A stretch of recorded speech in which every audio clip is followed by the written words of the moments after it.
épisode de Voice of the CEO, j'ai l'immense plaisir de recevoir Christian. Christian.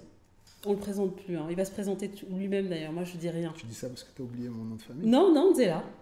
C'est pas que Dzela. Ah, c'est quoi d'autre? Dzela Nkoussou. Dzela Nkoussou? Ouais. Ok. Bon ben voilà. Il vient de compléter son nom lui-même. Comment tu vas? Très bien. Ouais. Très bien, merci pour l'invitation. Mais merci à toi d'être venu, parce que du coup, on se connaît que par... Donc tu disais, on faisait un rewind. 2 événements, tu es venu ici, mais on ne s'est pas vraiment parlé. Non, pas du tout, non. Ouais. Mais bon, on n'a pas forcément besoin de se parler, on sait qu'on est connecté, donc c'est plus important. Carrément. Donc voilà. Carrément.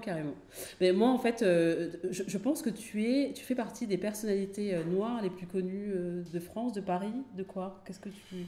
Je sais que c'est un peu too much, mais en vrai, quand on dit noir et fier à quelqu'un, il associe directement... je sais pas, moi, après, c'était pas forcément le but. Hein. Le but, c'est vraiment de créer quelque chose et de transmettre. Ouais. Donc, c'est ça, Noir et Fier, c'est ça, nos filles, et c'est ça, toutes les activités passées et à venir.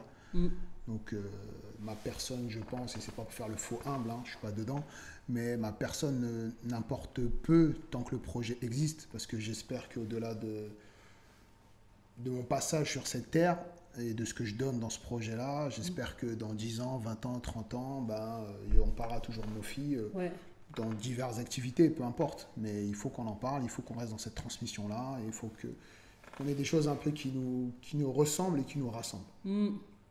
Donc, alors, l'entrepreneuriat, ça a été le moyen pour toi évident de pouvoir véhiculer tout ce que tu es en train de dire là? Je pense que c'est le moyen le plus évident, et je pense que c'est, en tout cas pour moi, hein, bien sûr, hein, ça n'engage que moi, pour moi ce n'est que le moyen le plus efficace. On est vraiment libre, parce que tout est une question de liberté. On peut faire les choses, mais si on n'est pas libre, c'est pas la peine. Et comme on parle de quelque chose de très important, on parle de la question noire, avec ce qui se passe encore aujourd'hui, mais finalement ce qui se passe depuis toujours. Exactement. On se rend compte que la vie sans liberté, il n'y a pas de vie en fait. Et donc je pense qu'il faut vraiment être... voilà. Pour moi, l'entrepreneuriat, c'est le moyen d'être le plus libre possible. Que ce soit en mode où c'est l'entrepreneuriat où on galère, que ce soit l'entrepreneuriat qui fonctionne. En fait, l'entrepreneuriat, c'est l'aventure humaine aussi derrière. Mais c'est être libre. Et quand on est libre, je pense que ça n'a pas de prix en fait. Peu importe les difficultés qu'on peut rencontrer, que ce soit... les plus classiques financières ou matérielles ou structurelles ou en termes d'équipe, etc. Si on a nos idées et nos rêves, c'est que déjà on est déjà libre. Et si on arrive à les réaliser, c'est qu'on est déjà à la porte de quelque chose de beau quoi, et de puissant. Voilà. Donc vraiment, il y a une démarche politique clairement. Je dirais pas politique. Engagée. Je dirais pas politique, parce que politique pour moi, politique c'est une création. Politique, c'est un art. La politique, c'est l'art de s'asseoir et de... Enfin, quand je dis de s'asseoir, c'est de discuter, de s'interrompre, de se couper la parole, mais au-delà d'échanger des idées. Mais pour moi, la question noire, c'est même pas un débat, en fait. On ne peut pas s'asseoir pour débattre de la question noire. Parce que la question noire, il faut la vivre, déjà. Donc, on ne va pas venir s'asseoir et dire « je suis noir », et l'autre, il va venir s'asseoir en face et dire « oui, mais ». Pourquoi? Déjà, le « oui, mais », c'est compliqué. Hein. Mais déjà, c'est compliqué, mais je veux dire, c'est pas possible en fait, ça. Il y a un problème là. C'est comme, enfin voilà, avec ce qui se passe et tout, on voit ce qui se passe même là, chez nous, en France. On n'a pas besoin d'aller loin, on n'a pas besoin d'aller aux États-Unis, on n'a même pas besoin d'aller en Afrique. Avec le mouvement Justice pour Adama, on parle de justice. Donc il peut même pas avoir de débat là-dessus. Vous voyez. Donc du coup, pour moi, non, c'est même pas politique en fait. Pour moi, c'est vivre, encore une fois, et on parle de liberté, d'être soi, et on essaie d'en parler fièrement. Ok. Donc l'entrepreneuriat commence il y a combien de temps? En fait, depuis toujours, mais je ne le savais pas en fait, je ne me suis pas rendu compte. Donc tu es un entrepreneur né? Je suis un entrepreneur vraiment né, mais pas assumé. Ah. Voilà. Ok. Parce que même quand j'étais avec mes amis et mes copains, quand on avait une dizaine d'années et tout, ben voilà... Même même faire une bêtise, l'action de faire une bêtise ou de faire des conneries, c'est l'entrepreneuriat. Il faut entreprendre, il faut dire bon, on va faire ça, et on sait que c'est interdit, mais on va le faire quand même, donc c'est entreprendre. Donc voilà, et on a 7-8 ans, et pour moi, c'est le début de l'entrepreneuriat. Après, on a voulu organiser des feux d'artifice un jour. Ah ouais? Mais c'était nul. C'était nul, on était des 3. Des feux d'artifice, sérieux? On était 3, on a démarré le plan de communication, on était sur nos vélos. Ah ouais? On créait dans tout le quartier comme quoi il va y avoir des feux d'artifice et tout, à telle heure.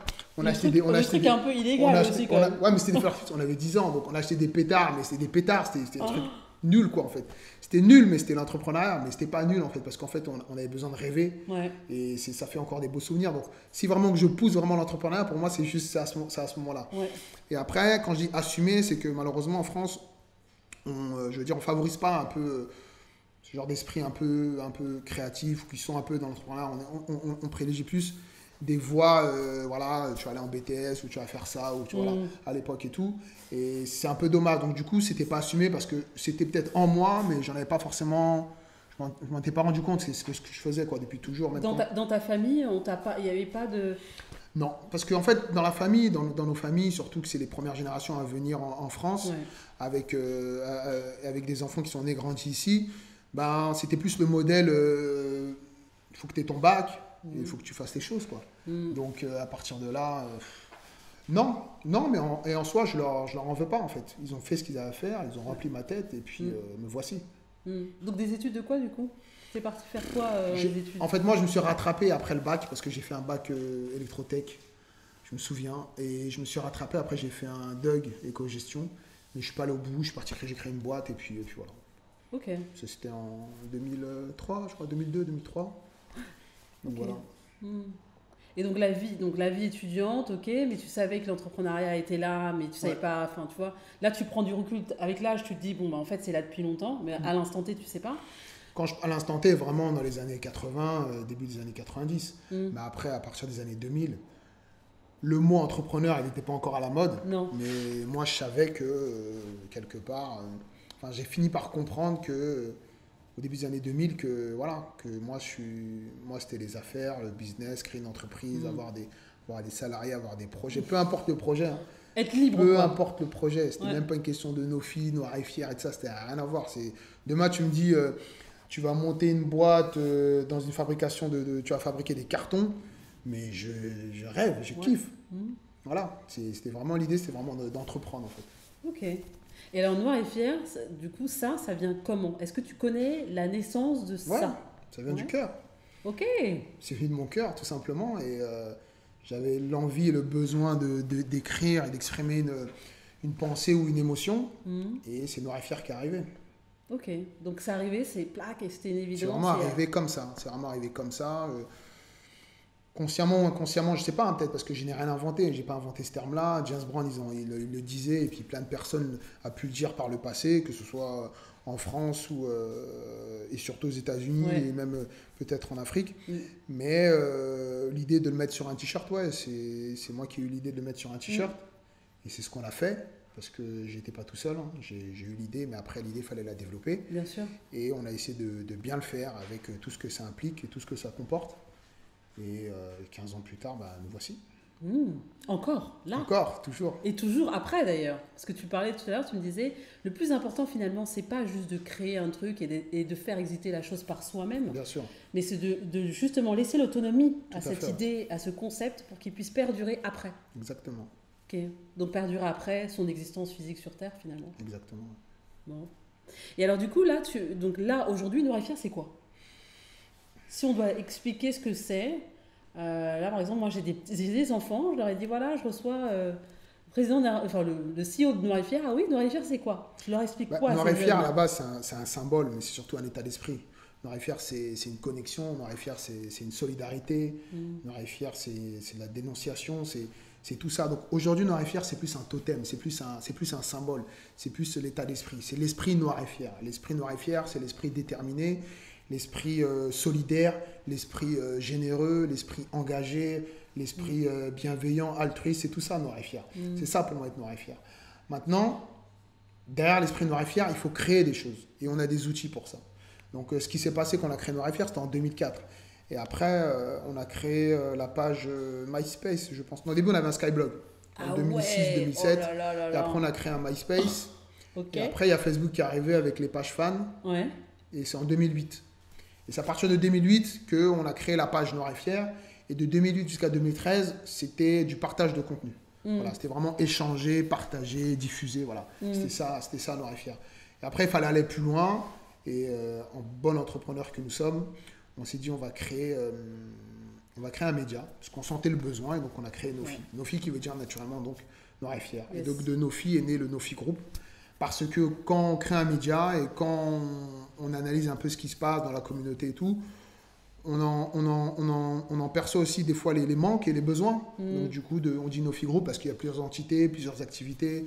Maintenant, il y a les Nofi Store, il y a une fondation aussi en Afrique. Enfin voilà, il y a pas mal de choses. Donc c'est vraiment ça. Et Nofi, donc ça veut dire Noir et Fier, donc c'est la contraction.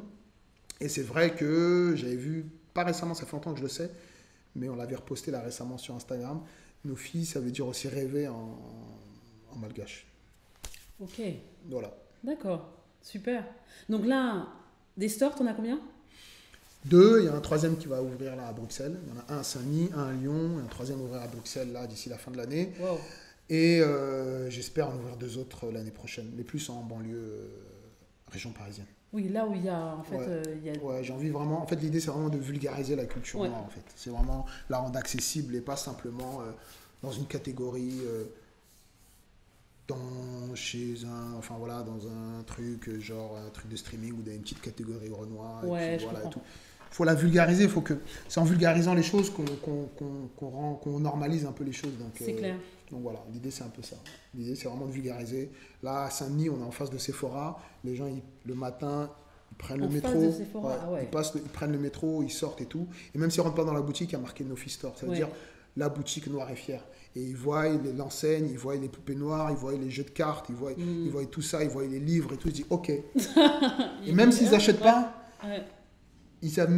je pense, peut-être qu'ils ne se rendent pas compte, mais il y a une transmission, une connexion qui se fait. Voilà. Parce que, encore une fois, c'est une question de vulgarisation. Et on a besoin d'avoir des codes en fait, qui nous ressemblent. En fait. Donc voilà. Ben, en fait, tu vois, par exemple, typiquement, moi j'ai deux petites filles. Moi, quand j'étais petite, j'avais des poupées blanches. Ouais. Ça ne me posait pas de problème. Hein. Donc, du coup, je pense que ça ne posait pas de problème finalement à cette génération de parents qui sont arrivés à ce moment-là. Et aujourd'hui, ça ne me viendrait même pas à l'idée de leur acheter une petite fille. Oui, c'est normal parce que tu veux des poupées qui te ressemblent. Bah oui.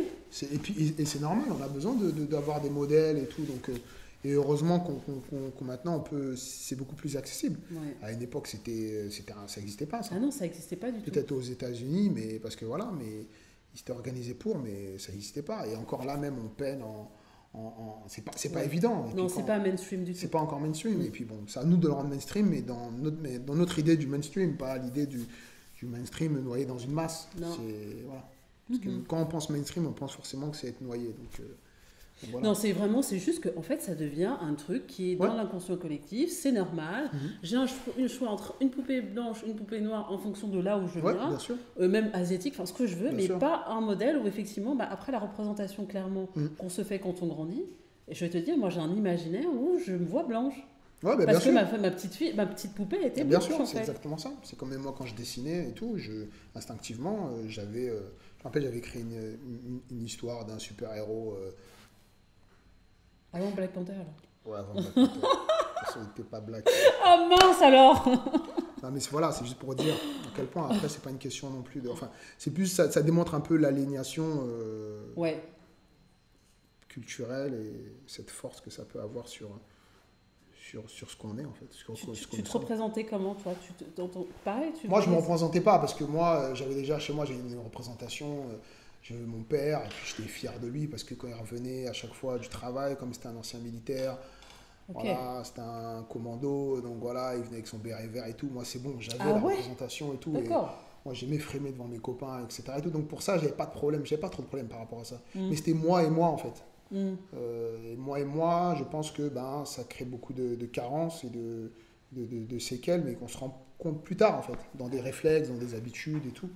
Après, l'idée, c'est voilà, et puis en fait, c'est apprendre à se connaître, en fait. C'est même au-delà de la question noire, au-delà d'être noir, c'est le soi, en fait. Qui on est ou qui on veut être. Ouais. Et ça, c'est une vraie question. Voilà. Genre, on peut écrire un bouquin pendant 6 ans. Ouais, ok, d'accord. Donc du coup, et alors j'imagine que tu rencontres énormément d'entrepreneurs. J'en rencontre beaucoup, ouais. J'en rencontre beaucoup et je suis beaucoup sollicité aussi. Yes. On m'envoie beaucoup de messages et tout. Bah ouais, parce qu'en fait, c'est inspirant. Tu sais, quand tu dis que la vie d'une entreprise en France, en moyenne, n'excède pas 3 ans, pour les raisons qu'on connaît. Ouais, mais ça, c'est de la communication, ça. Mais non, mais c'est une réalité quand même. Il y a aussi des dépôts de bilan qui sont importants dans ces 3 premières années de vie d'une entreprise. Ouais, mais pour moi, c'est pas... En fait, après, je sais pas, je vais être méchant. Non, mais vas-y. Pour moi, ça veut rien dire, ça. Ça veut dire 3 ans, ça veut tout dire et rien dire. Ouais, je sais tu bien. peux pendant 1 an pas marcher, l'année d'après, tu cartonnes et tu as fait le mauvais choix, et l'année d'après, tu foires. Et peut-être l'année d'après, ça fonctionne.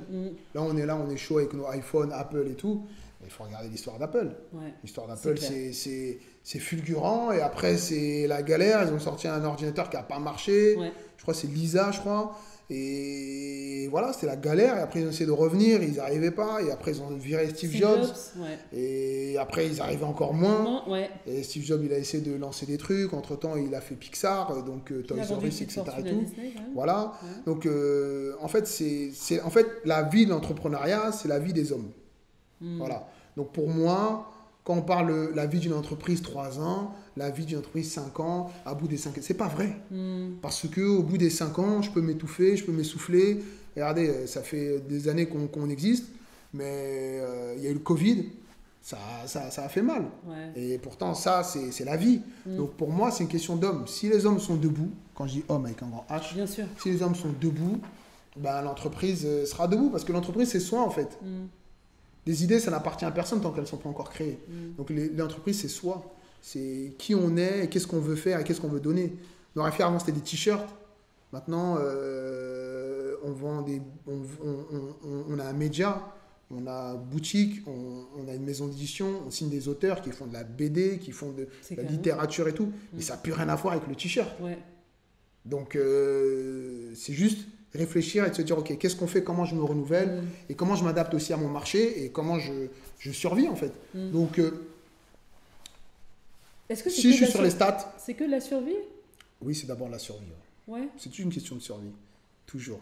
Ok. Bah oui, toujours. Peu importe le niveau. Ah ouais, que ce soit ici ou Jeff Bezos d'Amazon et tout, c'est de la survie. Parce qu'on est à l'abri de rien. Donc pour moi, c'est de la survie. Et donc, ce que je voulais dire pour finir là-dessus, je ne me souviens plus. Oui, désolé, je t'ai coupé. Donc, voilà, pour moi, c'est une question de survie, effectivement.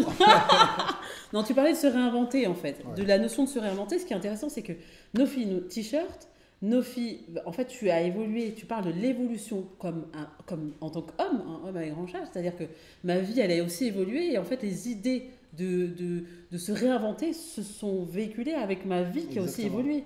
Et l'homme que je suis en train de devenir, que je suis là aujourd'hui, mais en fait, peut-être que dans 10 ans, dans les 10 prochaines années, tu dis, ouais, en fait, là, on faisait ça, mais aujourd'hui, on a, je sais pas moi, on a créé on a créé un Netflix, je ne sais rien, tu vois. Donc, ce qui est hyper intéressant, et j'aime beaucoup cette idée-là.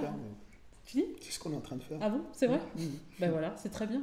Mais en fait, l'idée, c'est que, pour moi, il y a de la place pour tout, pour tout le monde. Il y a 7 milliards d'individus sur Terre. Voilà. Et il n'y a pas de « oui, il fait concurrence, il fait ceci, il fait ça ». On s'en fout. Tu fais ton franchement, si on est dans la concurrence, enfin, si on est là à s'asseoir et à se dire « ah tiens, lui me fait concurrence ou lui m'a piqué mon idée ». Ouais. Mais est-ce qu'on ne se dit pas trop ça, nous Ça, c'est des excuses. Ah, ok, on a besoin d'avoir des excuses. Ok, c'est des excuses. On a besoin de se dire « oh, lui, il a volé mon idée ». Parce que mais pendant ça nous permet de nous conforter dans notre inaction et dans le fait que je n'ai pas fait, je n'ai pas été au bout, la chose où je n'ai pas osé. Ouais. Parce que oser, c'est entreprendre, il faut oser, il faut avoir du courage, il faut avoir confiance en soi et tout. Moi, je connais des gens, c'est des rêveurs. C'est-à-dire que je les ai vus il y a 10-15 ans et ils me parlent de projets et je les vois 10 ans plus tard. Ils sont toujours toujours là à acheter des magazines, à lire. À un moment donné, il faut arrêter de lire. Moi, j'ai arrêté d'acheter les magazines Management et Capital parce que à un moment donné, je dis, mais en fait, je suis en train de mourir là-dedans, en fait. Ouais. Je suis là, j'ouvre. Et je regarde, je dis, après je tombe, success story, dérapage. Bah oui, il a dérapé parce que voilà, tu vois. Et en plus, tu fais Tu fais comme si toi, tu savais. Ouais, tu sais, Il a dérapage, success story, après machin. Et tu te projettes, et tu machin, et tu refermes. Après, tu dors, et tu rêves. Après, le lendemain, tu vas travailler tout. J'ai rien contre ceux qui vont travailler, parce qu'il faut travailler. Tout le monde travaille. Je travaille. Je parle des salariés. Mais après, tu repars travailler, et dans ton travail, tu dis, j'ai un projet. Ouais. Et après, tu en parles à ta femme, ou tu en parles à tes potes, et tu dis, j'ai un projet. Et après, 2 ans plus tard, j'ai un projet. Et mon frère... Mais tu leur dis quoi, tous ces gens-là? Moi, je dis, il faut y aller. La vie, elle est courte. Là, je peux marcher, là, je peux me lever. Et tout. Après, vous entendez Christian Z s'est fait écraser, là, juste à côté. Là. Et c'est terminé. Ouais. Mais après, la vie, c'est pas... Il n'y a pas une case de... la vie, c'est pas... Il faut entreprendre. Hein. La vie, c'est d'être libre. Oui, tu fais ce que tu as envie de faire. Bah oui. Chemin. Moi, je ne porte pas de jugement. Moi, je porte des jugements sur les gens qui disent qu'ils font alors qu'ils ne font pas. Oui. Qui disent, ouais, on va faire alors que vous ne faites pas. Non, c'est juste ça. Ça représente, sur 100 personnes, ça représente quoi, ça? Je dis pas un chiffre trop dur. Ouais, ça représente 90% des gens. Ah oui, très bien, d'accord. 100 personnes, mais clairement. Et qui peut venir me dire le contraire ici? Bah oui. Parce qu'on le verrait, on le sentirait. On est beaucoup, même en France. S'il fallait parler des Noirs, et après des gens en général qui veulent entreprendre, on est beaucoup à vouloir avec des idées. Yes. Mais après, il faut y aller. Et je pense que s'il y avait plus de personnes prêtes à partir au combat, eh ben, il y aurait peut-être moins de problèmes. En tout cas, il y aura plus d'interconnexion entre nous. C'est comme aujourd'hui. Moi, je me rappelle, j'étais venu dans ce lieu il y a 4-5 ans. Je ne suis pas revenu. Et quand je rentre, je vois des gens qui travaillent, machin et tout. Et je te demandais, bah, qu'est-ce que vous faites ici, tac, tac, tac. Et voilà. Mais s'il n'y avait pas cette initiative-là, bah, peut-être que cette possibilité-là aujourd'hui de faire ce que l'on fait là avec les micros, les caméras et tout, ce ne serait pas possible. Non. Et il est là le truc en fait. Et s'il y a plus d'initiatives comme ça, et ben plus on va enrichir le truc, et plus on va créer une connexion, et plus on sera dans notre émancipation qu'on rêve tant, qu'on réclame tant. En fait, oui, il faut réclamer, fine. Et en fait, les combats, comme tu dis, sont sur différents plans. Il y a les gens qui vont descendre manifester, voilà. Il y en a qui vont entreprendre, il y en a qui vont faire je sais pas quoi, aller dans les hôpitaux, soigner, se déplacer, faire des actions humanitaires. Enfin, en vrai, chacun a son rôle à jouer. Tout à fait. Et il n'y a pas plus... c'est juste que, comme tu dis, bah, en fait, si tu as décidé d'être dans l'action, vas-y et ne parle pas trop en disant oui, il faut. Oui, Parce que là, c'est le il faut, on va rester comme ça très longtemps. Ok, donc du coup, et alors, est-ce que tu coaches des gens ou pas sur l'entrepreneuriat ou pas ou alors c'est juste un truc que tu fais en mode... Non, moi, je fais ça comme ça. Après, on me demande de plus en plus, donc peut-être que, je sais pas, j'organiserai des trucs et tout, mais je sais pas. Je me pose pas de question. En fait, je parle comme ça vient comme ça. Je prépare rien, ça sort comme ça. Et... Voilà, parce que la vie de coach, là, tu vois, je la vois bien, là. Ouais, mais déjà, je me coach déjà moi-même et c'est pas évident. C'est vrai? Ouais, c'est pas évident. C'est quoi le plus dur à faire pour se coacher, pour le coup? Se coacher soi-même, cette discipline. Déjà, se connaître. Ouais. C'est déjà se connaître soi-même. Et ça, c'est... Les gens, ils peuvent passer une vie sans se connaître. C'est ça le danger. C'est chaud, hein? Ça, c'est chaud. Moi, j'ai une femme extraordinaire qui, grâce à elle, je pense qui m'a beaucoup aidé à me connaître, en fait. Qui a vu en moi ce que moi-même, je ne voyais pas, en fait. Donc, il y a ça, il y a la vie, il y a les expériences de la vie, il y a les rencontres, etc., qui permettent de se connaître. Il faut déjà se connaître avant de vouloir coacher les autres. Parce que les gens là qui viennent coacher les gens là, faut pas mentir aussi. Non. Faut pas venir et dire moi je vais te coacher alors que toi-même. On appelle ça comment, les vendeurs d'illusions, non? Je sais même pas comment on les appelle, mais venir. Ouais. Toi tu vas venir me coacher alors que toi-même t'es même pas coaché correctement. Ouais. Non, pardon. Non mais faut être sérieux. Ouais. Non mais c'est pas pour être méchant et moqueur. Non mais c'est réaliste. C'est une réalité. Il faut être dans une réalité. Il faut faire attention. Les gens qui disent moi je vais vous coacher, moi je connais, moi j'ai la solution. La solution c'est la connaissance, c'est le savoir, c'est la curiosité, c'est aller chercher. Moi quand j'ai un sujet que je maîtrise pas, je vais aller chercher. Ou sinon je vais parler à des gens qui connaissent et qui maîtrisent. Je vais pas voilà. Et moi l'idée si demain je devais coacher, ce serait pour transmettre quelque chose dans l'idée d'être dans une autonomie, dans une manière de réfléchir. Moi, si demain je coach, c'est pour donner les clés à une forme d'autosuffisance et d'essayer de se faire par soi-même. Ouais, mais pas l'autonomie, mais c'est pas genre, ah oui, tiens, mon coach, qu'est-ce que tu penses de ça? Ah tiens, coach, machin et tout. Non, mais ça m'intéresse pas. Bonjour Christian, alors là, bonjour, oui, coach, alors machin et tout. Non, voilà quoi. Ok, bon, tu le vois où dans 20 ans? Dans 20 ans? Ouais, 20 ans, mais vraiment, essaie de visualiser. Dans 20 ans, t'es où? je vais citer une phrase de Tupac, on lui avait posé la même question. Il ne faut pas que ça me porte malheur, hein. Mais il avait dit dans 20 ans, je crois que c'est dans 10 ans, c'est soit il se voyait changer le monde ou soit être changé par le monde. Mais t'as pas déjà commencé ça? J'espère. Ah bah si. Non, j'espère, vraiment. En tout cas, mon monde, en tout cas. Mais je vais vraiment, dans 20 ans, je me vois. En fait, j'ai envie d'influencer positivement la vie des gens, en fait. Vous savez, quand on va au McDonald's, on est influencé. Quand on regarde Netflix, on est influencé. Quand on est dans notre quotidien, Facebook, Instagram, etc., on est influencé. Et ben, j'ai envie d'influencer positivement la vie des gens, un peu de la même manière, en fait. Voilà. Donc, peu importe finalement comment. Si demain on ouvre une chaîne de restaurant, si demain on lance un service de streaming, si demain on lance un festival, si demain, peu importe, ou si demain, là actuellement on fait des livres, ou peut-être demain on peut faire des dessins animés, enfin, voilà. J'ai vraiment, moi mon rêve c'est vraiment d'influencer la vie des gens et de voir que tes enfants qui sont là, ou les enfants de tes enfants, ils sont nés, grandis avec des modèles et, Yes. voilà, et avec une influence et qui les a permis eux aussi de rêver. Moi, c'est ça, c'est un peu ça mon ambition. Et si j'ai réussi, ne serait qu'une personne, c'est que je pense avoir réussi. Et je pense que je serai le plus heureux. Je pense que tu as réussi. Non, pas encore. Si. Non, Ah, si. Bon. On est trop loin là. En plus, on utilise, c'est pas nos outils et tout. On est trop loin. Il faut des trucs où on soit maître de ce que nous produisons, de ce que nous faisons, de ce que nous consommons. Mais si on est là, on est sur des plateformes, on partage nos contenus, on est content et on pense qu'on existe. Ouais, non, mais ouais. Demain, en 2 minutes, on appuie sur le bouton, c'est terminé. Hein. Oui, Instagram notamment, tout voilà. ça. Ouais, ils ferment d'ailleurs régulièrement des sites. Voilà, donc non, moi je veux pas de ça. Je veux pas de ça parce que c'est trop facile. Puis je sais pas, on a suffisamment de. Faut penser. Ah oui, non, clairement, je te confirme, on a suffisamment de. Voilà, je comprends pas en fait. Après, c'est moi. Non, mais clairement, là, tu vois, j'avais une discussion philosophique avec mon fils tout à l'heure, il me demandait, je lui disais, mais en fait, l'idée c'est de changer le monde. Il dit, mais on change le monde en faisant quoi? Parce qu'il voit tout de suite, il faut construire des choses. Ouais. Et puis... Non, en fait, changer le monde, c'est une personne qui vient te voir pour te dire, bah, tu m'inspires, ce que tu as fait m'inspire. Et hier, je voulais faire ça, et puis en lisant ce que tu as fait, ou en regardant ton reportage, en écoutant ta voix parler tout, tu m'as motivé pour faire le truc. Après, il y a aussi un grand philosophe qui nous a quittés, Michael Jackson, qui disait, dans une chanson, il disait que voilà, si tu veux changer le monde, bah, change-toi d'abord, regarde-toi dans le miroir et change.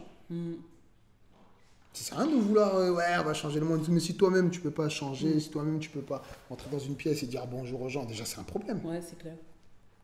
Il y a encore des gens comme ça? Mais bien sûr, parce que les gens sont égoïstes. Ah bon? Mais bien sûr. Je ne savais pas. Et voilà, voilà tu m'as appris un truc. Bienvenue dans le dans vrai la monde. réalité. Oui. Ok, qu'est-ce que je voulais te demander d'autre? Du coup, la place des femmes dans l'entrepreneuriat noir, est-ce que tu trouves que ça bouge un peu? Est-ce que tu trouves qu'il y a encore... C'est quoi ta perception de ça? Est-ce qu'il y a un équilibre? Parce que finalement, on a besoin d'autant de femmes que d'hommes pour essayer de créer un équilibre, à mon sens. Franchement, je vais dire un truc par rapport aux femmes. Pour moi, dans mon équipe là, les personnes les plus efficaces, pour la plupart, ont toujours été des femmes. Okay. Dans nos filles. C'est les femmes qui ont construit vraiment le projet Nos filles. En grande partie. À 70%. Ok. Donc franchement, moi, en plus, après moi je pose pas de questions, je suis pas réfléchi en matière de parité ou machin et tout. Oui. Moi je cherchais vraiment les meilleurs et les personnes qui sont venues à moi souvent et qui se sont démarquées. Il y a eu autant d'hommes que de femmes, mais les plus combatives, les personnes les plus combatives, les plus engagées, les plus déterminées, les plus coriaces, les plus vraies, voilà, ça ont été des femmes.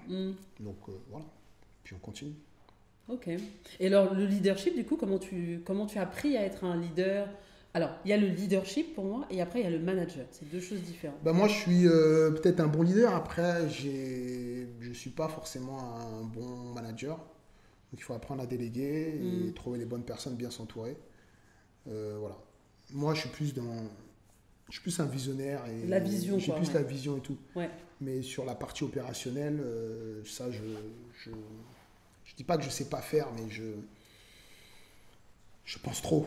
Et comme je pense trop, ça va trop vite. Et donc, comme ça va trop vite, c'est pas adapté. Ma manière de réfléchir n'est pas adaptée dans le quotidien. Donc, il vaut mieux redescendre un peu. Et voilà, parce que là, quand tu m'as posé la question dans 20 ans, si je Si je te dis ce que j'ai dans la tête, tu vas dire, il est fou. Pourquoi? Voilà. Et le problème, c'est qu'il faut, voilà, il faut parfois être terre à terre, parce que pour manager, c'est de l'humain. Et là, c'est pas question de noir ou blanc ou machin, c'est vraiment de l'humain. Ouais, clairement. L'humain, gérer les caractères, gérer les compétences, etc. C'est ça le management. Ouais. Et ça, que ça matche et tout, entre les gens et tout, voilà. Ouais. Et ça, du coup, comment tu fais dans ton équipe que tu as constituée au fur et à mesure? Comment tu fais pour justement te dire, ok, moi, je gère la vision? Parce que finalement, c'est une façon aussi de répartir les rôles dans une boîte. En fait, j'arrive à détecter les gens vraiment qui ont le potentiel pour faire des choses. Et après, je leur confie les projets. C'est-à-dire que le Media Nofi, ça tourne tout seul. Il y a des gens qui gèrent. Le Nofi Store, il y a une équipe qui est dédiée. D'accord. Voilà. La maison d'édition qu'on a montée, voilà, j'ai mis une ancienne rédactrice en chef de Nofi. Elle est partie, elle gère maintenant la maison d'édition. Et voilà, ils gèrent. Moi, j'ouvre les portes. Une fois que toutes les portes sont ouvertes et tout, tous les accès, etc. Et tout, ouais, que ça circule, quoi. Ça circule, ouais. Voilà. C'est-à-dire qu'au départ, la maison d'édition, je l'ai créée. J'ai identifié quels étaient nos besoins. Donc, il nous fallait un imprimeur. Donc, j'ai trouvé un imprimeur. Ouais. Il nous fallait une personne qui gérait le juridique. Donc, j'ai trouvé une personne qui allait gérer le juridique pour les contrats, etc. Et tout. J'ai ciblé les premiers auteurs qu'il fallait, que je voulais qu'on signe impérativement pour sur 2020 et 2021. Je les ai signés. Voilà. Et une fois que tout c'est bon, j'ai dit à la personne, allez, tiens, maintenant, toi, tu vas gérer ça. Il y a ça, il y a ça, il y a ça. Maintenant, je ne parle plus à l'imprimeur, je ne parle plus aux auteurs, je ne parle plus aux juridiques, je fais plus. Voilà. Et maintenant, le truc, c'est bon, il gère. Je me suis débrouillé pour trouver un peu de fonds pour que justement ça puisse démarrer en autonomie. Et voilà. Et puis, on verra dans 2-3 mois comment ça se passe et tout. Voilà. Et j'interviens surtout des fois sur les questions qui sont quand il y a vraiment besoin de moi ou quand il faut faire les virements à la fin du mois. Excusez-moi, monsieur. Ok, d'accord. Ça vient avec l'expérience, ça, tout ce que tu es en train de dire, parce que c'est un mécanisme de pensée qui est quand même très clair. Ça vient avec l'expérience, oui. L'expérience, il faut comprendre qu'il faut savoir déléguer. Ouais. Mais les délégués, c'est avoir les moyens de déléguer. Des fois, on n'a pas les moyens de déléguer. C'est ça. Là, j'ai moyen de déléguer, donc j'ai le temps de venir là, comme ça, à 15h le mercredi. Bah oui, et venir faire le mec, transmettre. Non, venir transmettre et tout. Donc voilà, faut déléguer, faut apprendre à déléguer, faut composer en fait.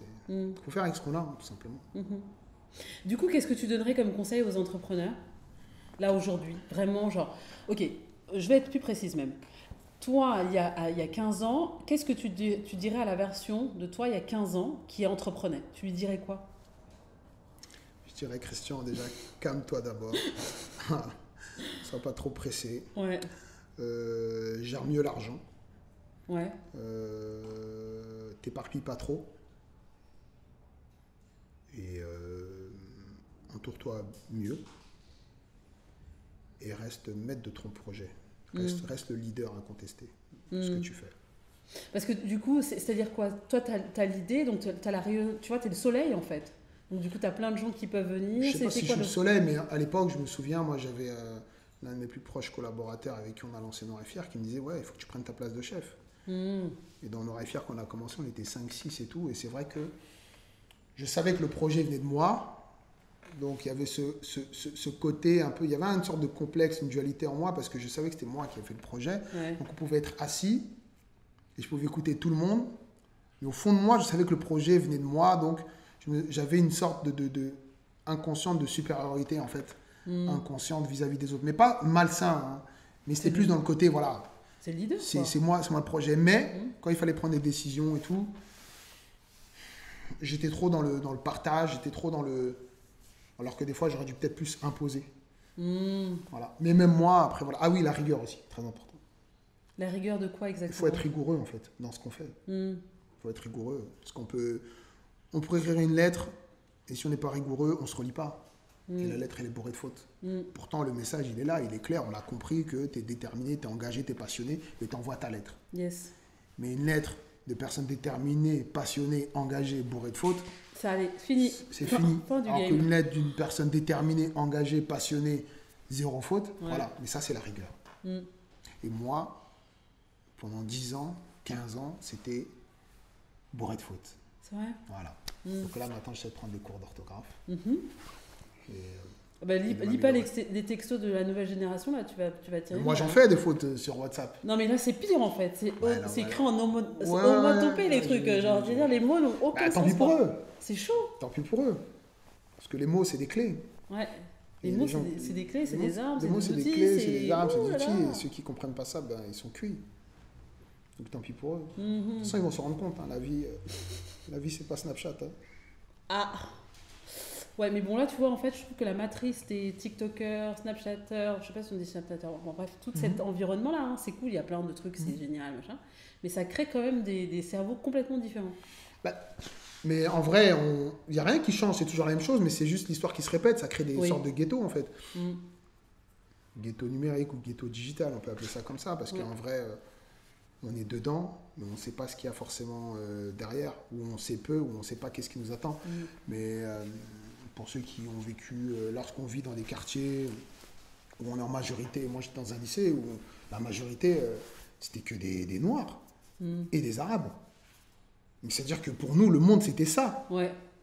Et quand on est sorti de notre banlieue pour aller en fac, où on a vu qu'on ne devient plus la majorité, mais numériquement, on commence à être une sorte on redevient notre minorité qu'on voyait peu à la télé. Ouais. On commence à machin. Et après, on n'a plus les codes. Et après, on va aller à la banque, on n'a pas les codes. On va au boulot, on n'a pas les codes. Et ce travail-là, pendant 1 an, 2 ans, 3 ans, 4 ans, 5 ans, et ben, ça nous travaille sur nous. Ouais. Et on a perdu 5 ans parce que le mec qui est prêt à ça, noir, arabe ou non blanc en tout cas, et ben, il est prêt et il a les codes. Et donc, du coup, il y va. Et c'est pour ça qu'il monte qu'il gravit les échelons, ou en tout cas, voilà.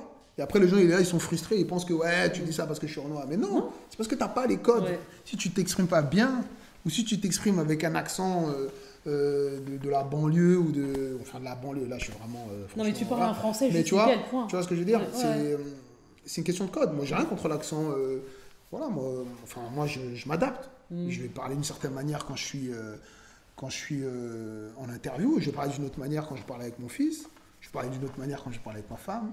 Je vais parler d'une autre manière quand je parle avec mes potes. Ouais. Et pour avoir travaillé dans un collège, je me rappelle, en tant que surveillant, en tant que pion, ben... T'as été pion ? Ouais. Il fallait manger. Et en tant non, pion, mais c'est pas ça. Ça devait être intéressant comme expérience. Ouais, mais c'était super enrichissant, en fait. C'était super enrichissant. Et je sais que j'ai adapté mon discours avec eux. Si j'étais là en train de dire, oui, écoute, tu sais qu'il va te ranger. Non. Des fois, je dis, wesh, tu fais quoi, là ? Ouais. Et le wesh, tu fais quoi ? En fait, le gamin, il regarde, il dit, voilà. Mais j'étais obligé, parce que si j'étais pas dans cette proximité avec lui, il allait me prendre de haut, il allait me fatiguer, et après, il allait pas m'écouter. Moi, je lui ai montré que je suis comme lui. J'ai pas son temps, t'as pas mon temps, j'ai pas ton temps, donc wesh. Wesh. Mais en vrai, non, pas wesh. Je peux pas arriver à la banque, wesh, un crédit. Non. Je suis pas invité chez France Inter, wesh. Bonjour, c'est comment bon, là, c'est comment, on dit quoi? Ouais, bah t'as vu Noir et Fier, en fait, tu vois, en fait, t'as vu le truc, en fait, par rapport à Noir et Fier, comme ça a commencé au Tarteret, tu vois ce que... En fait, c'est non. Il y a des codes. Et là, je fais exprès pour juste montrer que c'est une question de palier de niveau, en fait. C'est très important. Et quand t'as compris ça... tu dis, ah oui, d'accord. Mais t'es puissant. Ouais. Et c'est marrant, après, il faut prendre la vie comme un théâtre. Ah, c'est un théâtre, la vie. C'est une pièce de théâtre géante. Exactement. Mais ça, du coup, il faut le transmettre aux enfants, ça, aux jeunes. Non, moi, je ne transmets pas ça. Tu ne transmets pas ça à ton fils ? Faire un virement avant de transmettre ça. Ça, j'ai souffert pour comprendre ça, donc je vais te donner ça comme ça. D'ailleurs, là, il faudra couper cette partie-là. Tu viens de donner, là. Non, mais blague à part, oui, il faut le transmettre. Et ce que j'essaie avec mon fils, mon fils, je ne suis pas en mode, enfin mes enfants, plus ma fille, c'est pas, je ne m'assois pas et je ne les fais pas asseoir pour leur dire, voilà, je pense que ce qui est bien, c'est que force tranquille en fait. C'est-à-dire que mon fils, il voit comment je suis, comment je me comporte, tête haute, et ben naturellement, il transpire ça en fait. Yes. Voilà. Donc par contre, s'il a des questions et tout, voilà, mais je ne vais pas le faire asseoir. Faire des grands discours, comme faisaient nos patères il y a 15 ans. Non, je n'ai pas besoin pour l'instant. D'accord. Il viendra naturellement. Ouais, naturellement. Ouais. Mais du coup, c'est ça en fait, pour reparler juste sur l'aspect des jeunes, c'est vrai qu'il y a un vrai questionnement quand on vit dans un pays qui n'est pas le sien, hein, et que du coup on ne s'identifie pas vraiment, parce que sur les super-héros, qui quand même pour des petits garçons ou même des petites filles, ou des poupées, ou à l'école, ou même quand on te demande de faire un travail en maternelle, ou qu'on te dit de découper des personnages, ben en fait les personnages sont tous blancs. En fait, la question, c'est qu'est-ce qu'on transmet, alors que ce soit les différents entrepreneurs que tu reçois, pour leur dire, ben voilà, si vous voulez entreprendre, n'oubliez pas que c'est un message que vous passez à l'ensemble d'une génération. Donc vraiment pour terminer sur cette question, c'est quoi pour toi le message essentiel qu'on peut transmettre? Et comment en fait? Parce que tous les parents qui peuvent entendre ça. C'est par l'exemple. On a besoin toujours d'exemples et de modèles. On a besoin de s'identifier. C'est pas pour rien qu'il y a des pyramides qui étaient construites à cette hauteur-là, avec des statues aussi, machin. Ouais. C'est ça, c'est l'être humain, il a besoin de ça en fait. Donc pour moi, c'est par l'exemple et puis et dans la transmission toujours. Peu importe quelle qu'elle soit, cette transmission, il faut transmettre. Même rapidement, pour toi, il faut transmettre rapidement ou pas? Toujours. Ouais. Toujours. Ça peut être dire à son enfant... je suis rentré, tes enfants m'ont dit bonjour. Ça, c'est la transmission. Parce que tu leur as transmis la valeur de la politesse et est-ce que c'est important de regarder quelqu'un dans les yeux et de dire bonjour. Et ça, je l'ai vu.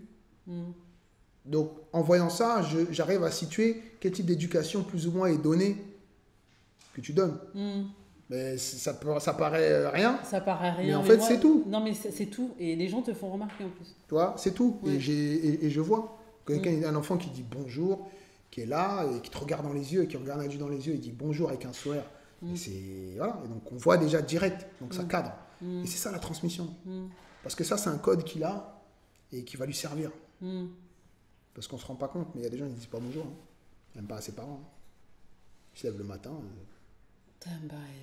C'est une réalité. Oui, mais c'est ce dont tu parlais tout à l'heure, c'est-à-dire que ces codes-là, mis bout à bout, font qu'à un moment donné, tu arrives à faire ce que tu fais aujourd'hui, avec l'expérience. C'est je vais à la banque, je connais les codes, je fais mon truc, je rencontre des grands chefs d'État, je sais pas quoi, je connais les codes, je fais mon truc, et tu navigues comme un caméléon dans tout cet espace. De toute façon, c'est nécessaire si on veut survivre là aujourd'hui dans l'entrepreneuriat en tant que noir et fier français. Enfin, pour moi, j'ai besoin de ça en tout cas. Voilà.